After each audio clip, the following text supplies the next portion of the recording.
delude ourselves, but to see ourselves as a people who are broken, who need a physician, Savior, to come and heal.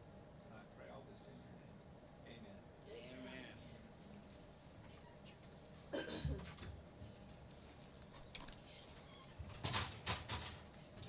Oh yeah, kids can go. Thank you, Greg. Get off and play with Lori and learn some good things. Woo!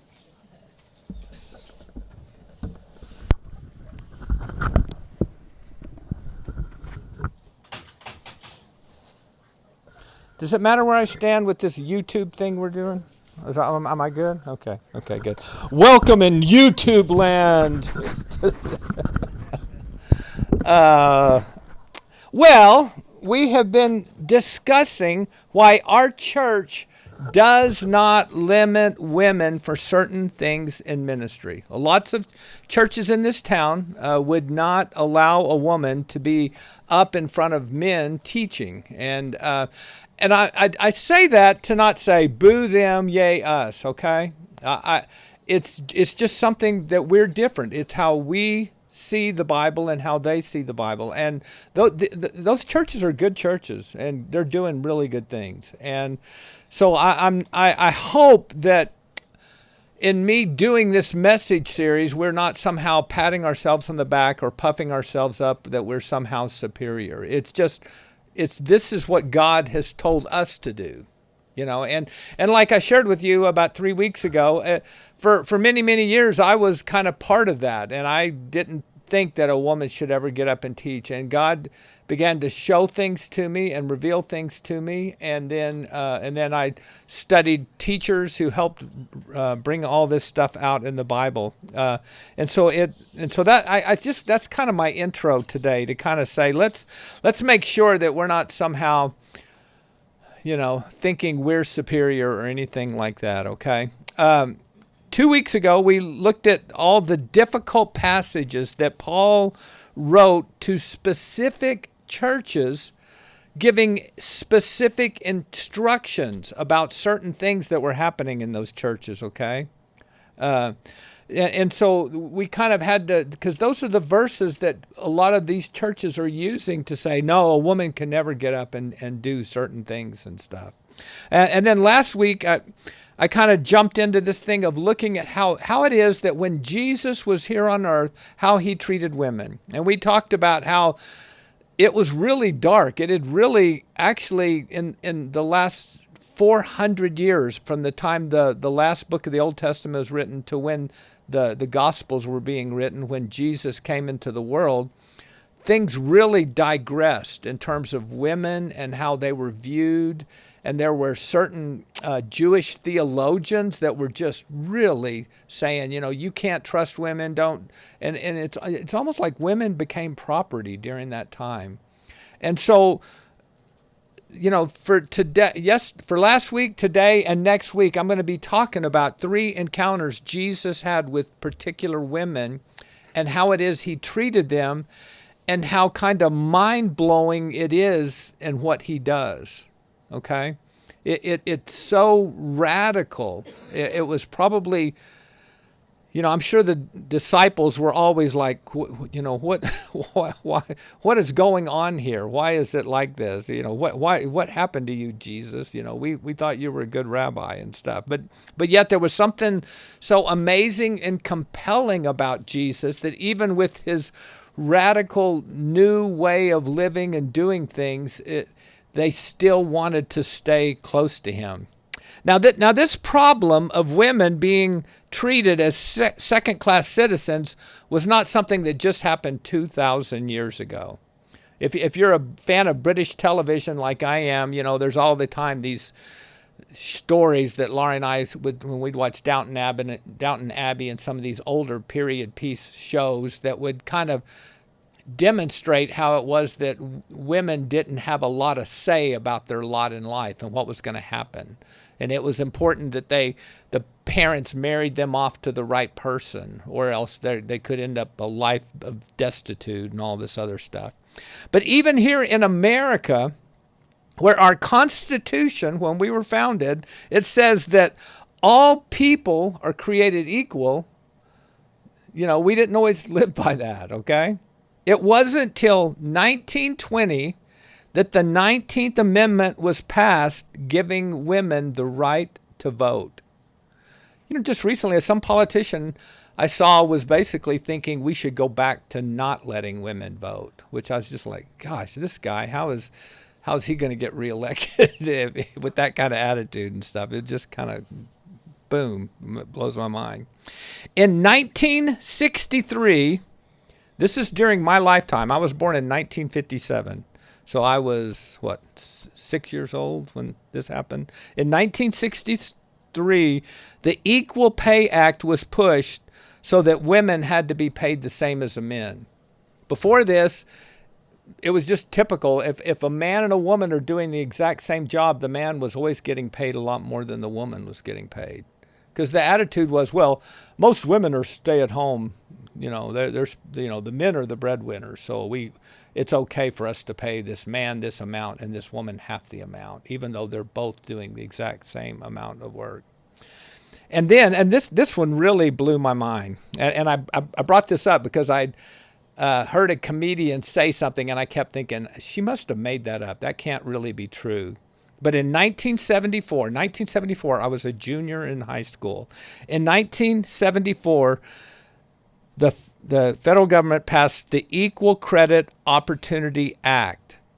And what that meant is that women could get credit cards for the first time without a man co-signing for her.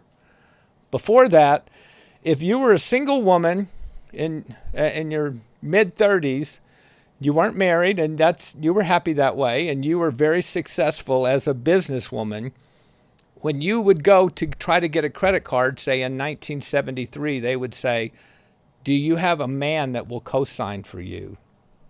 I mean, isn't that just kind of like, what? It's just, and it's just so weird to me that this stuff is, we're not talking about something from Downton Abbey way before our time. We're talking about during this guy's lifetime, okay? And I'm old, but I'm not that old, okay? Okay.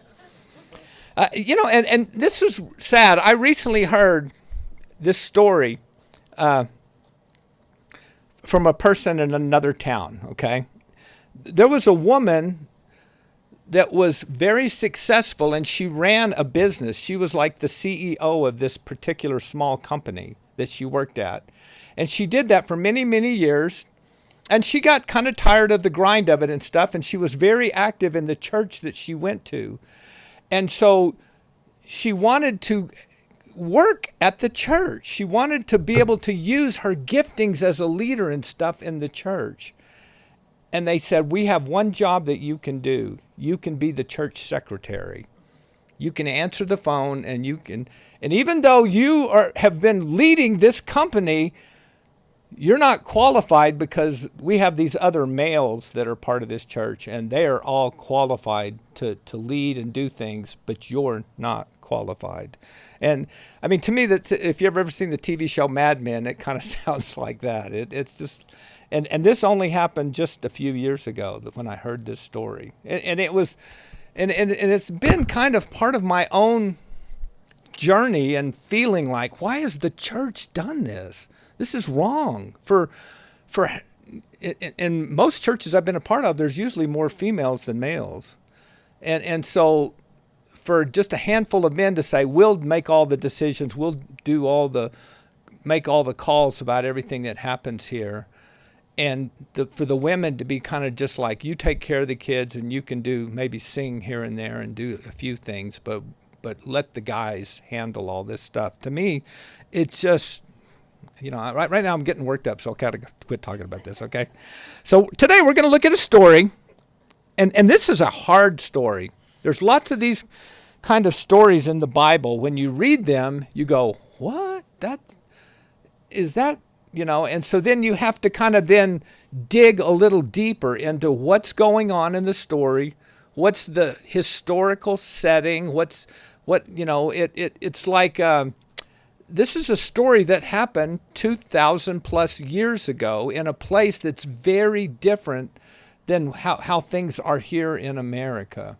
Okay, I've got two nephews that are one's in Turkey and one's in Saudi Arabia, and so they're all the time when they're coming back, and they're kind of sharing me with these stories. And the more they tell me these stories about where they live and the culture they live in, it helps me kind of understand the Bible better, because in some ways the world that they're living in is still very, very similar culturally to the world that Jesus lived in. Okay, now the hard part about this story is, as I read it, it's going to sound like Jesus is rude and racist. Okay, and so I'm going to unpack this story for you today, okay? It's found in Matthew chapter 15, verse 21.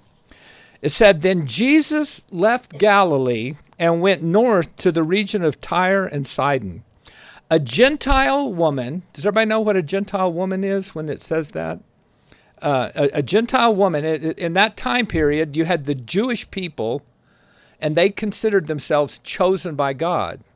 And in many ways, they were chosen by God. God said to Abraham, I'm going to choose you and make you into a great nation, and you will bring light and salvation to the world. That's because through that Jewish nation, Jesus would be born, okay? But the problem is that the Jewish people had began to see themselves as superior to everybody else. Rather than being chosen to serve the world, they saw themselves as being chosen to rule the world. And that from them there would be this Messiah, and they would become the greatest nation in the world and stuff. And that's not what God had in mind. And so Gentiles were anybody else. If you weren't a Jewish person, that meant you were Gentile. You could be a Roman. You could be, from some other place nearby. Okay, there we go. So in any of those, anything that's not Jewish, any person that is not a full-blooded Jew. Last week we talked about how Samaritans were half Gentile, half Jew, okay? So anybody else, okay? So a Gentile woman who lived there came to him pleading, "Have mercy on me, O Lord, Son of David, for my daughter is possessed by a demon that torments her severely." But Jesus gave her no reply, not even a word. So right off the bat, this feels a little rude. And we talked about for that time period, the disciples and everybody else that's standing around are thinking, no, this is appropriate behavior for Jesus to do, because men don't talk to women, and particularly rabbi men don't talk to women, especially a Gentile woman. So Jesus gave her no reply, not even a word. Then his disciples urged him to send her away. "Tell her to go away," they said. "She's bothering us with all of her begging." Then Jesus said to the woman, "I was sent only to help God's lost sheep, the people of Israel." But she came and worshiped him, pleading again, "Lord, help me." And then this is where it gets really hard. Jesus responded, "It isn't right to take food from the children and throw it to the dogs." She replied, "That's true, Lord, but even dogs are allowed to eat the scraps that fall from the master's table." "Dear woman," Jesus said to her, "your faith is great. Your request is granted." And her daughter was instantly healed. Now, just a cursory reading of that, you would think Jesus starts off being really, really rude, but this woman is so clever that she tricks him into being nice to her. Okay? That's what you would just normally think, okay? Now, I love it. I studied this whole thing that Ken Bailey, he unpacks all of this stuff. And Ken Bailey, I've said this a million times, but he's a guy that spent almost all of his life in the Middle East. He's a theologian that other people are all the time reading his stuff because he has such insight into the culture and what's going on. And he believes that there are two things that are happening at once in this story. One is Jesus is testing this Gentile woman. But more than that, he's testing his disciples. See, his disciples have been following him around, and they've seen him and how he handles other people. And so he's trying to give them a test to see, okay, guys, how do you think I should treat this woman here? in her request. See, this woman is taking a great risk in crying out to Jesus. Like I said, she's a woman. She's not supposed to be addressing a man. She's not supposed to be coming to a rabbi. She's a Gentile. So why would he want to have anything to do with her, okay? But what she does is, even though she's a Gentile, she's obviously knows something about Jewish culture and the Jewish faith. Okay?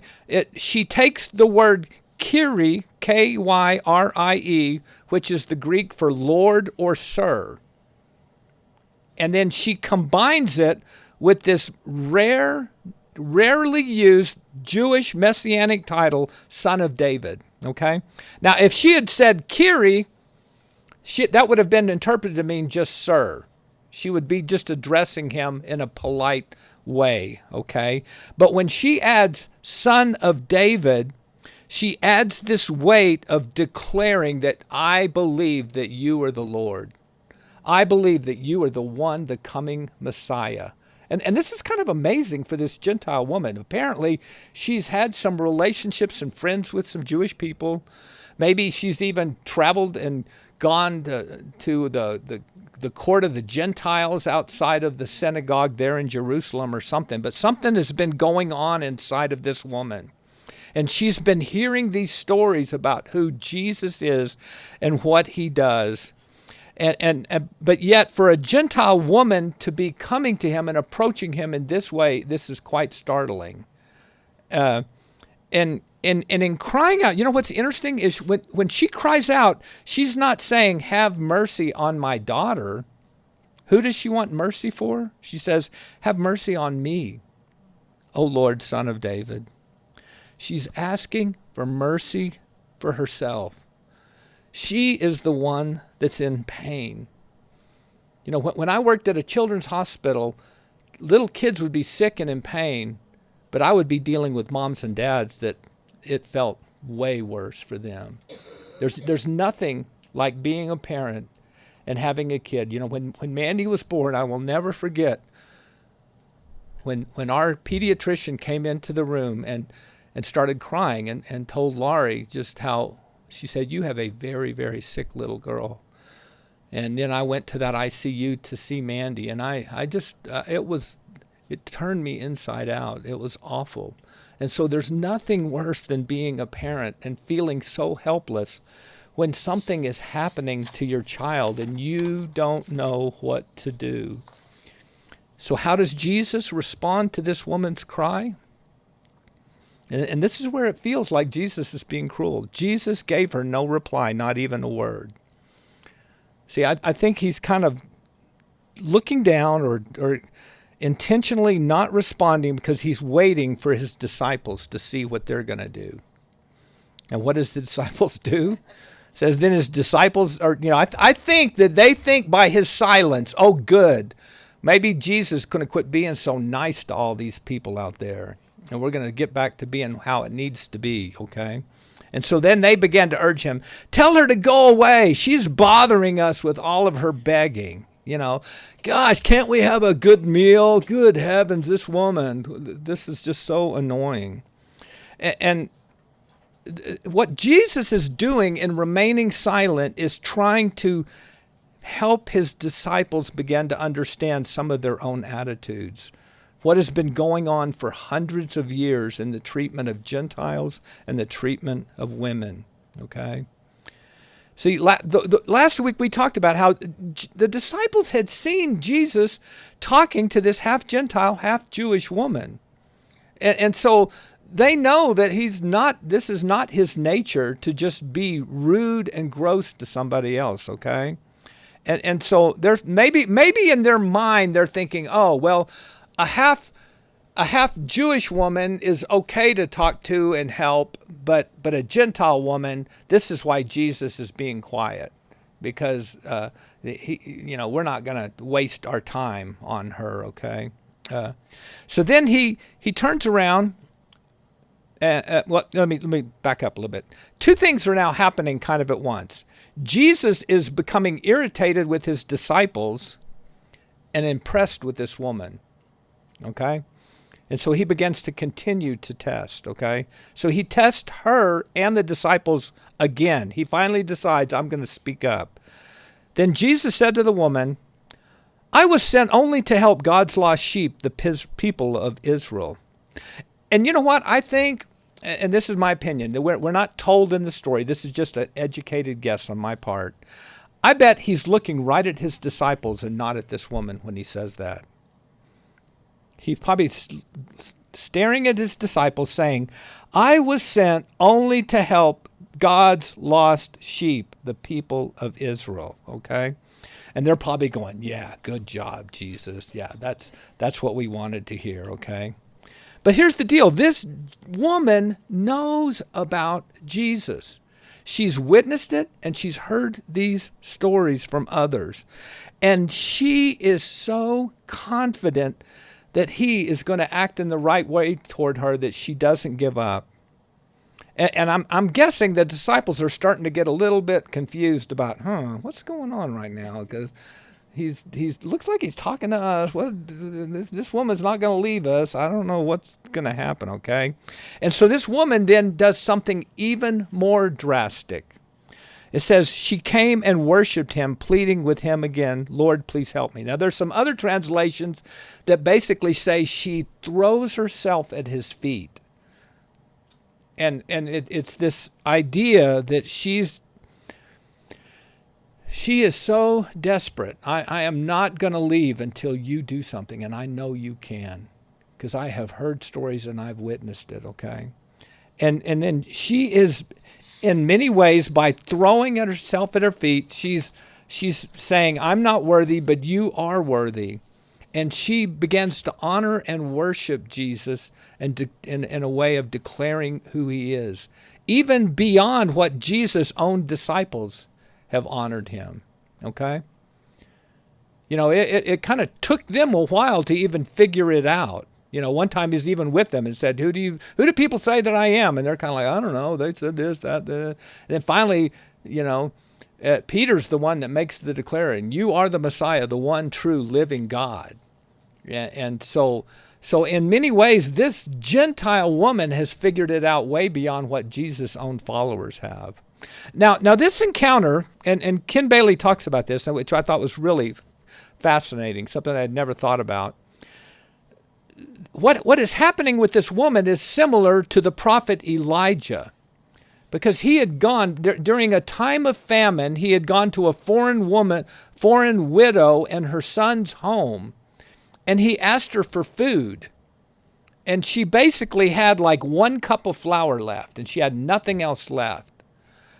And so he tested her faith and said, if you will cook a meal for me, I can promise you, you will never run out of flour.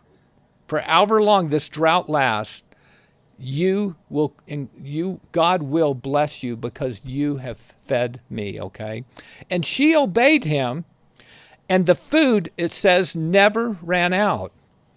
But then there's an addendum to the story. It says the prophet left, and when he comes, he had been away for a while, and the drought had ended, and he comes back, and the woman's son had died of a brain aneurysm. I mean, it doesn't say brain aneurysm, but it's pretty obvious. It's a brain aneurysm that happened to the child.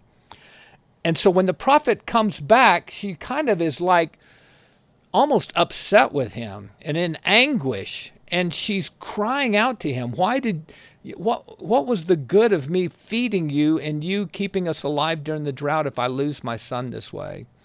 And then the prophet Elijah, it's kind of this elaborate story if you go look it up, and he just kind of stretches himself out onto the child. It's almost like a spiritual CPR, if you will, and he brings that boy back to life from the dead, okay?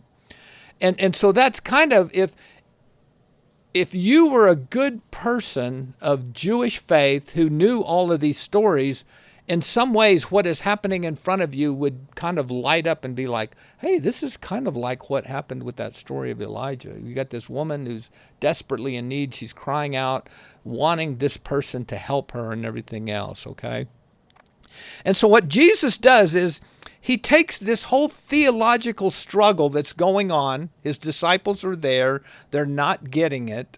They think that Jesus is being rude and wants to run this woman off. And so he's kind of like, okay, let's take this to a whole nother level. And I think, again, he's looking right at his disciples as he said this. Jesus responded, "It isn't right to take food from the children and throw it to the dogs." And in some ways, he's comparing this woman to a dog, okay? Now, what seems to be the cruelest is actually something very different that Ken Bailey points out.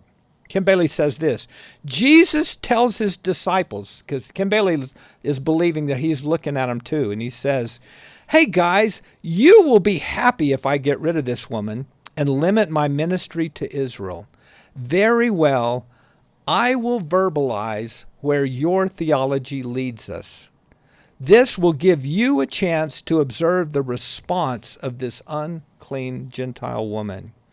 Jesus here is giving a concrete expression to the theology of his narrow-minded disciples who wanted this Canaanite woman dismissed.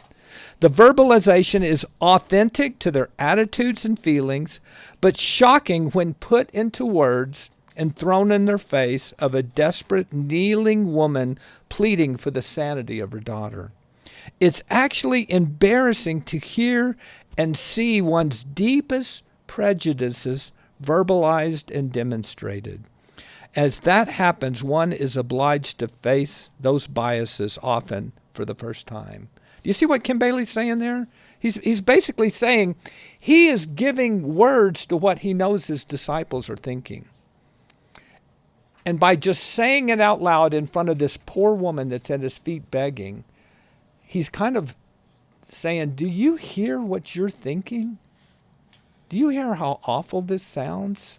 You ever had that happen to you, where your own words are kind of thrown back in your face? And I'm glad Laurie's not in here.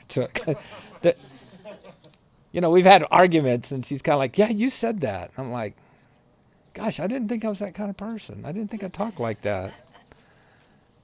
See, Jesus is basically saying what the disciples are thinking in their head, and they've become confused by the whole scene, okay?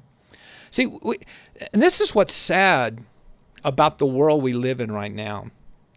We have a tendency to hide behind social media and kind of say some of the worst things about other people. And we hide behind usernames and stuff. And just recently in the news, there's been all kinds of junk exposed about people just saying horrific things and hiding behind a computer or a phone and just typing those words in to say something really awful and cruel about somebody else. And this is what Jesus is doing with his disciples. He's probably heard them use the term dogs to refer to Gentile people.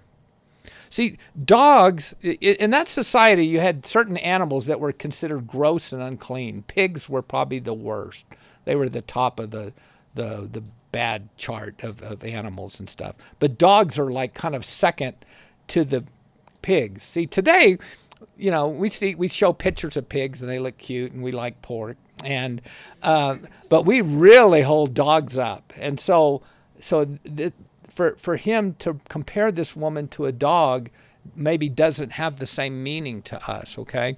But this is what's really cool that Jesus does, okay? He tempers the insult by not using the normal term for dog. There was a word that was used to talk about dogs as these wild animals that kind of roamed the streets, that were kind of unclean and gross and everything else. But then there was another word. It's Canarian, Kynarion. I thought I was going to put that on the screen. I didn't bring. Okay, you'll have to see this in your mind. It means little dog, and it's really like there were some dogs that kind of became pets. You wouldn't have the big vicious pit bulls that were roaming the streets as your pets, but you would sometimes adopt a little Chihuahua for your pet in your family.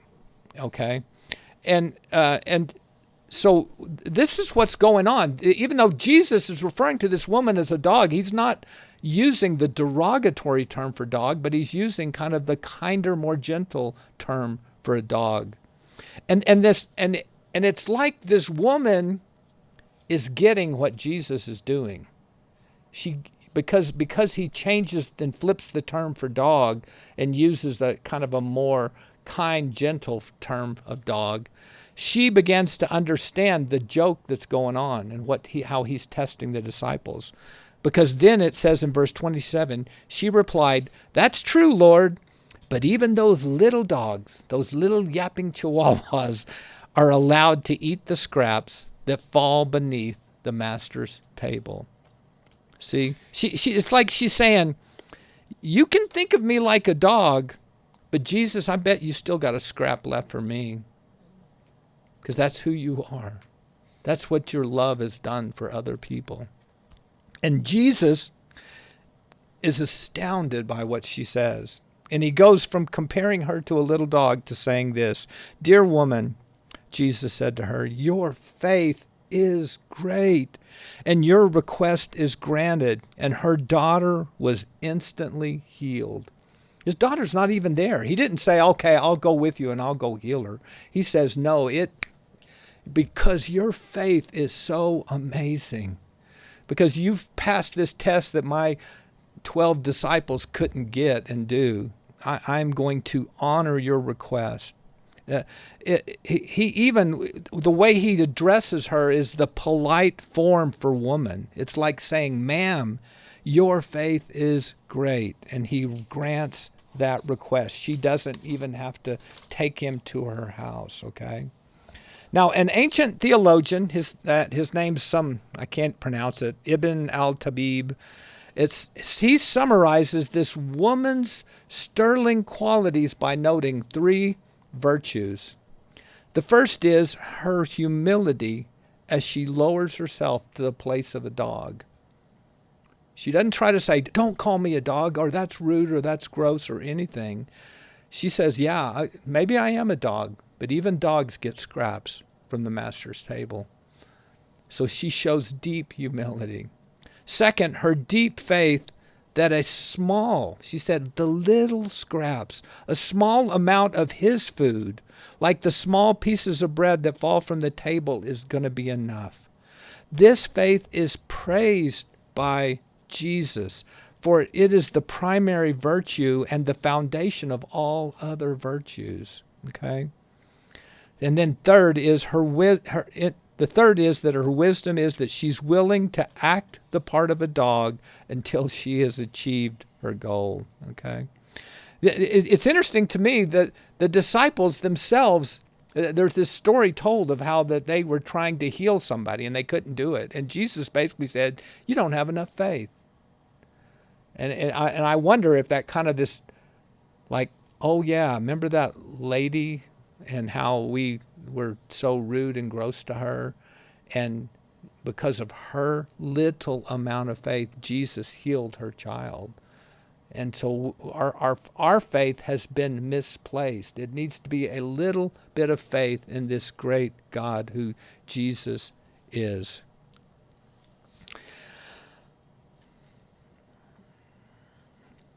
I got an application for you. What words do you use to describe others? Are you ever guilty of talking about somebody and using a certain phrase or something? Just because there's some group of people you don't care about or don't like or don't agree with or whatever else, and so you have certain words that you use to describe them. You know, for the disciples, they would have described this woman as a Gentile dog. I think I told this story a while back, but I want to repeat it again. A long time ago, when I was in Las Cruces in the late 80s, early 90s, I was a youth pastor there. And during that time, Laurie and I found out that somebody very close to us had come out of the closet.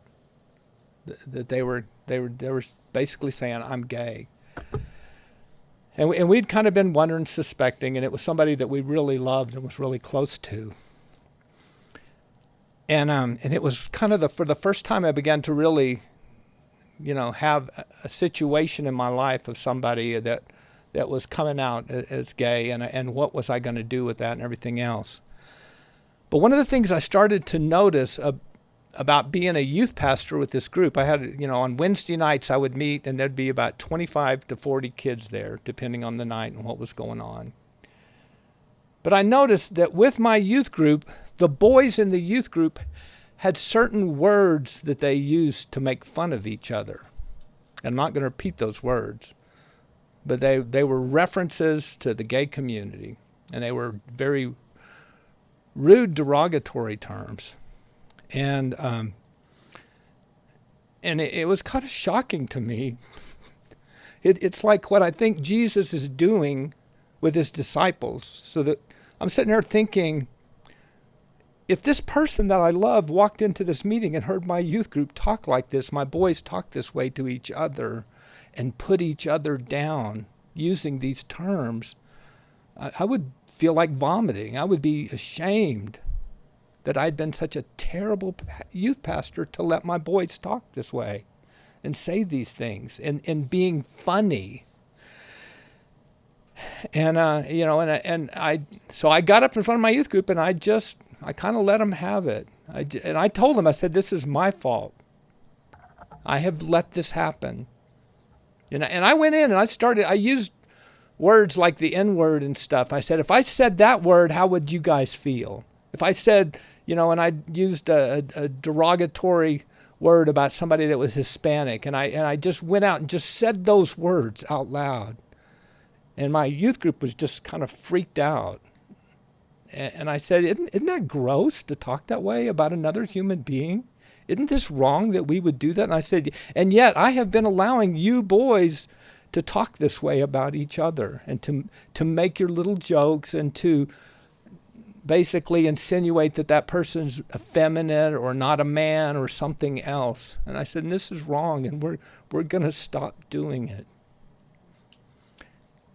You know what's crazy is I remember as I did that night, there was a boy that was there that I wondered if he was struggling with it, with coming out. And he never came out until years and years later. And just recently he got married to another man, and I wrote to him on Facebook, and he didn't mention that thing or anything, but I could tell it meant the world to him. I told him, oh, what a beautiful wedding. I'm so proud of you and everything else. And it makes me glad that I did that, because I wonder if for that young man, it kind of gave him courage that one day, he would find a safe place. He's in a church. His dad is a pastor. His dad performed his wedding ceremony. And to me, I think we all have to guard our hearts about the words that we use about other people and how it reveals the attitudes we have about other people that we somehow see as different than us, or somehow that we use those words because we see ourselves as superior to those people, and it's not true. It's wrong. And then the next thing I have is this: how great is your faith, and what things are you asking Jesus for? Is it that you just kind of like, okay, well, this is how it's going to be, or do you just there's things that Laurie and I pray for, and we just pray and we just pray and we just pray.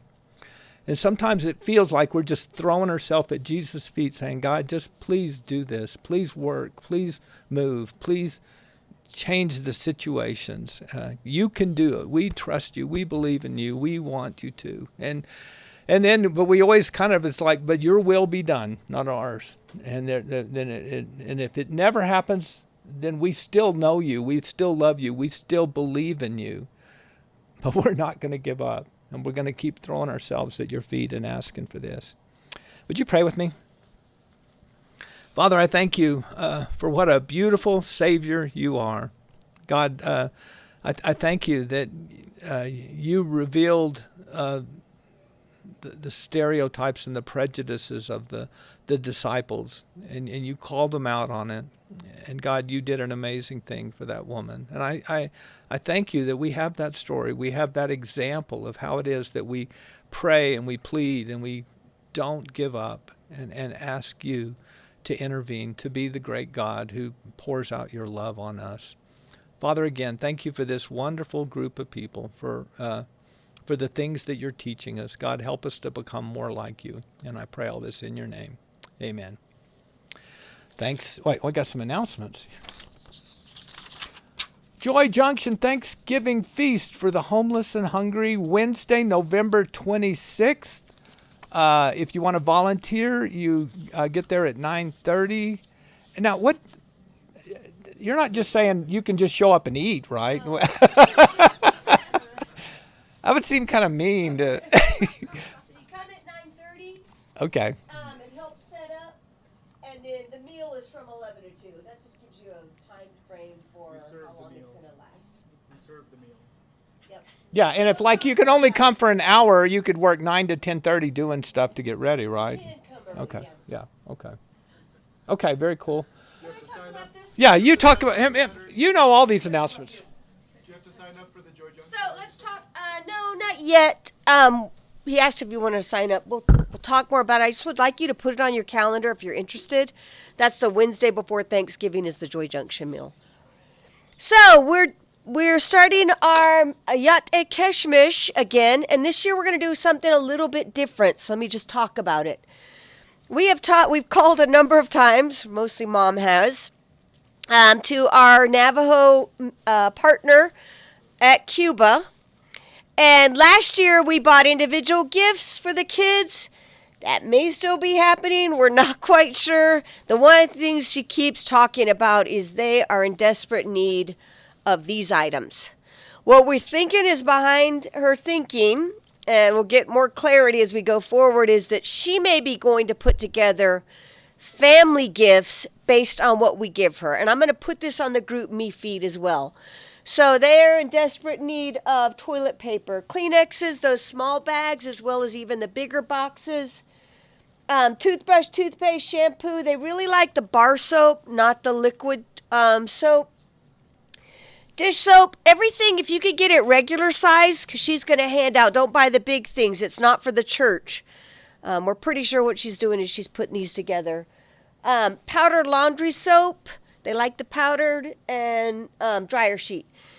We're trying to collect these by the Sunday before Thanksgiving, but starting next week, I'll have bins out here. You can start dropping them off. If you go to the grocery store, grab some extra items, and you can bring those from now until Thanksgiving, then we're going to try to get them to her. Stay tuned. If she calls us again, they have 17 families, so we'll just see what we can do with the kids if we end up doing individual gift bags. We'll talk more about that maybe next Sunday. Can you post that list on Group Me? I will. I'm going to put it on Group Me. The other thing we're going to do, and this is brand new, we have our friendly neighborhood Dream Center worker here. She's helped me. If you don't know about the Dream Center, it's actually multiple houses doing different things, but their emphasis on helping to end sexual trafficking here in Albuquerque. The Eliza Jane House is a safe house for all kinds of people, all kinds of ages, from, at least on our list, we've got some from 9 all the way up to 40. They have a lot of people there. They can stay a little bit longer. It's a transitional home, so they can stay a little bit longer. And again, trying to end sexual trafficking. We have received 5 names from ages 9 to 40. So this is where it looks a little different than last year. And a list specifically of things that they've asked for. Again, looks a little bit different than last year. So we have a better idea of how to buy gifts for these people. If you're interested in signing up for one of these individuals, that would be awesome. I'm going to put this list towards the back. Sign your name, and I'll be contacting you because I even have like an Amazon, a description of some of these items that they would really like. So I will, once I see who it is, I'll text you and say, oh, here's some of the things they're really hoping for. It's not a ton. If you want to add to that, that's fine. But we're going to give these gift bags through Ashley to the Eliza Jane house to these people. And it's just a good way to minister to people who are struggling. And again, all that the Sunday before Thanksgiving. Group Me, if you're not on Group Me, that's where we contact one another and send out information like this. So if you want to get on our Group Me, you can real quickly snap that QR code, and we'll get you into our Group Me. We'd love that. And Adam wasn't here to sing today. That's true. People post a lot of things on Group Me. That was fascinating. I Yeah. like that. Okay, and then offering? And then offering, you can give online or you can give the little wooden box outside. Sign into the Wi-Fi that's here in UNM. It's the free Wi-Fi.